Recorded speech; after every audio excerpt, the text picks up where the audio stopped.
दोस्तों, क्या उत्तर प्रदेश के संभल जा पाएंगे राहुल और प्रियंका?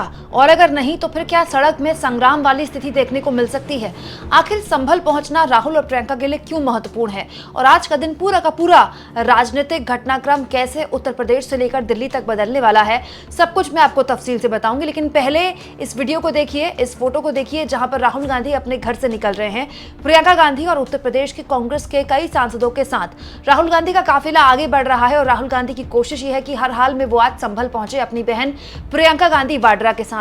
दोस्तों, संभल में शाही जामा मस्जिद के सर्वे के दौरान जिस तरह से हिंसा हुई, उस हिंसा में जिस तरह से लोगों की मौत हुई, और उसके बाद इस पूरे के पूरे मामले में जिस तरह से उत्तर प्रदेश से लेकर दिल्ली तक केंद्र और योगी सरकार निशाने पर है, उस पूरे के पूरे मसले पर उत्तर प्रदेश के सांसद के तौर पर राहुल गांधी न केवल अपनी मौजूदगी दर्ज करा रहे हैं, बल्कि ये भी बताने की कोशिश कर रहे हैं कि अगर सरकार ये सोचती है या स्थानीय प्रशासन ये सोचता है कि 10 दिसंबर तक का ब्रैकेट लगाकर राहुल गांधी को रोका जा सकता है, तो राहुल गांधी रुकने वाले नहीं हैं। यहां मैं आपको बता दूं दोस्तों कि स्थानीय प्रशासन द्वारा साफ तौर पर कह दिया गया है कि 10 दिसंबर तक, जी हां 10 दिसंबर तब तक कोई भी प्रतिनिधिमंडल, किसी भी राजनीतिक दल का कोई भी नेता नहीं आ सकता संभल, क्योंकि स्थानीय प्रशासन का ये कहना है कि अब जाकर संभल में हालात थोड़े सामान्य हुए हैं। अगर वहां कोई नेता आता है तो हालात और बिगड़ सकते हैं। हालांकि यही वो स्थानीय प्रशासन है जिस पर समाजवादी पार्टी से लेकर राहुल गांधी से लेकर तमाम राजनीतिक दलों ने यह आरोप लगाए कि जिस वक्त प्रशासन को अलर्ट होना चाहिए था,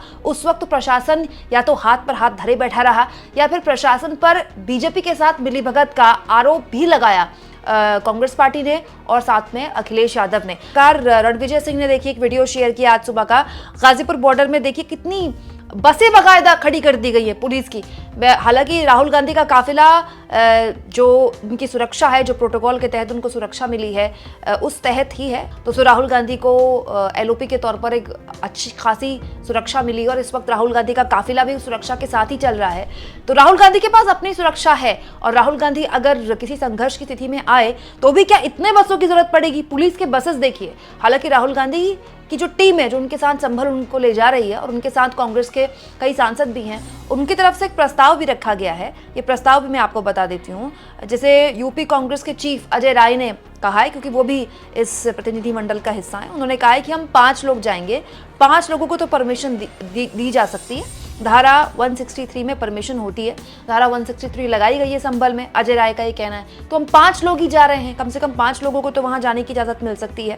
और हम सियासी रोटी सेकने नहीं जा रहे हैं। संभल में अत्याचार हुआ है और उसको लेकर लोगों से बात करने जा रहे हैं। तो राहुल गांधी और प्रियंका गांधी वहां पर पहुंच पाते हैं कि नहीं पहुंच पाते, और अगर नहीं पहुंच पाते हैं तो क्या कोई संघर्ष की स्थिति देखने को मिलती है? इस पर लगातार नजर हमारी बनी रहेगी। और अगर राहुल गांधी को रोका जाता है तो फिर राहुल गांधी किस तरह से जबरदस्त तरीके से अटैक करते हैं उत्तर प्रदेश के मुख्यमंत्री योगी आदित्यनाथ, उनकी पुलिस और प्रशासन पर, इस पर भी नजर हमारी बनी रहेगी। इस बीच दोस्तों, अखिलेश यादव ने संसद में इस पूरे के पूरे मुद्दे पर जबरदस्त तरीके से कल केंद्र की मोदी सरकार और राज्य की योगी सरकार को निशाने पर लिया। अध्यक्ष महोदय, मैं धन्यवाद देता हूं आपका कि आपने बहुत महत्वपूर्ण घटना पे मुझे बोलने का अवसर दिया है।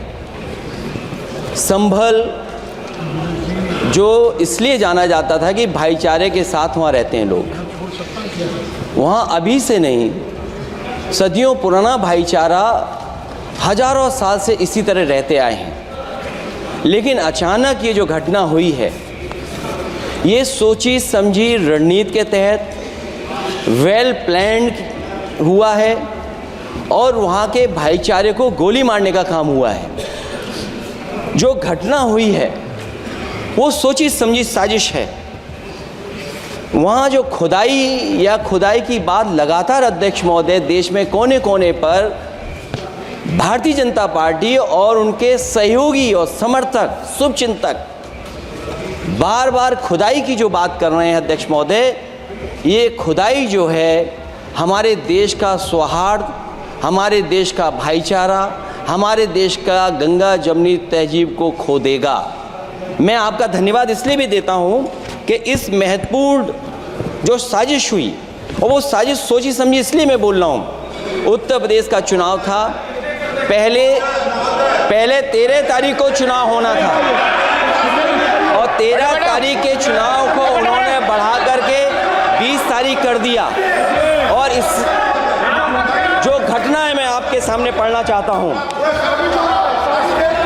अध्यक्ष महोदय, ये यात्रा रुकी क्यों नहीं है? यात्रा ले जाओ दूसरी तरफ। अध्यक्ष महोदय, संभल की शाही जामा मस्जिद के खिलाफ 19/11/2024 को सिविल जज सीनियर डिवीजन छंदौसी संभल में एक याचिका डाली गई। कोर्ट ने दूसरे पक्ष को, अध्यक्ष महोदय सुनिए, ये सुनना चाहिए, हम यूं ही नहीं कहते आप थे। तो संक्षिप्त में बोले। अध्यक्ष महोदय, हम यूं ही नहीं कहते थे कि संविधान ये मानती नहीं है सरकार। हम यूं ही नहीं कहते थे कि संविधान नहीं मानती। जब प्लेसेस ऑफ वर्शिप एक्ट है, प्लेसेस ऑफ वर्शिप एक्ट है, हम बनते तो बहुत कुछ हैं। संभल के शाही जामा मस्जिद के खिलाफ 19/11/2024 को सिविल जज सीनियर डिवीजन चंदौसी संभल में एक याचिका डाली गई। कोर्ट ने दूसरे पक्ष को सुने बगैर उसी दिन 19/11/2024 को सर्वे के आदेश दे दिए। ताज्जुब की बात है, संभल के जिलाधिकारी संभल और पुलिस अधीक्षक संभल आदेश को पढ़े बगैर 2 घंटे के बाद सर्वे के लिए पुलिस बल के साथ शाही जामा मस्जिद पहुंच गए। जामा मस्जिद की कमेटी, जनप्रतिनिधि, उलेमा इकराम, सभी अधिवक्ताओं ने सहयोग दिया। जिलाधिकारी संभल और पुलिस अधीक्षक संभल ने 2.5 घंटे सर्वे के बाद कहा, आप सब सर्वे पूरा हो चुका है और अब रिपोर्ट कोर्ट को भेज दी जाएगी। लेकिन दिनांक 22/11/2024 फ्राइडे को जुमे की नमाज के लिए लोग नमाज अदा करने के लिए जामा मस्जिद पहुंचे, लेकिन पुलिस प्रशासन ने बैरिकेड लगा दिया ताकि लोग नमाज न पढ़ सकें। उसके बाद भी लोगों ने संयम बरतते हुए नमाज अदा की और किसी प्रकार का विरोध प्रदर्शन नहीं किया। 29/11/2024 को कोर्ट की अगली तारीख तय थी। शाही जामा मस्जिद की कमेटी और मुस्लिम समाज के सभी लोग कोर्ट में केस की पैरवी के लिए तैयारी कर रहे थे, परंतु दिनांक 23/11/2024 की रात पुलिस प्रशासन द्वारा कहा गया 24/11/2024 यानी अगले दिन सुबह को दोबारा सर्वे किया जाएगा। शाही जामा मस्जिद कमेटी और अधिवक्ता ने कहा कि इस सर्वे तो मुकम्मल हो चुका है, अब दूसरे सर्वे की क्या आवश्यकता है? कोर्ट के आदेश का हमने पालन कर दिया। अगर दूसरे सर्वे कराना है तो दोबारा आदेश करवाएं, इसके बाद हम दोबारा सर्वे करा देंगे। लेकिन जिलाधिकारी संभल और पुलिस अधीक्षक संभल ने कोई सुनवाई नहीं की और तानाशाही दिखाते हुए सुबह के वक्त से पहले शाही जामा मस्जिद आ गए। शाही जामा मस्जिद कमेटी और मुस्लिम समाज के लोगों ने फिर भी धैर्य रखा और दोबारा सर्वे के लिए अंदर ले गए। सर्वे के दौरान करीब 1.5 घंटा बाद जब जनता को सूचना मिली तो वो इकट्ठा होना शुरू हो गए। लोगों ने सर्वे का कारण जानना चाहा तो सर्किल ऑफिसर ने उनके साथ गाली गलौज की और लाठीचार्ज करवाकर बुरी तरह जख्मी कर दिया।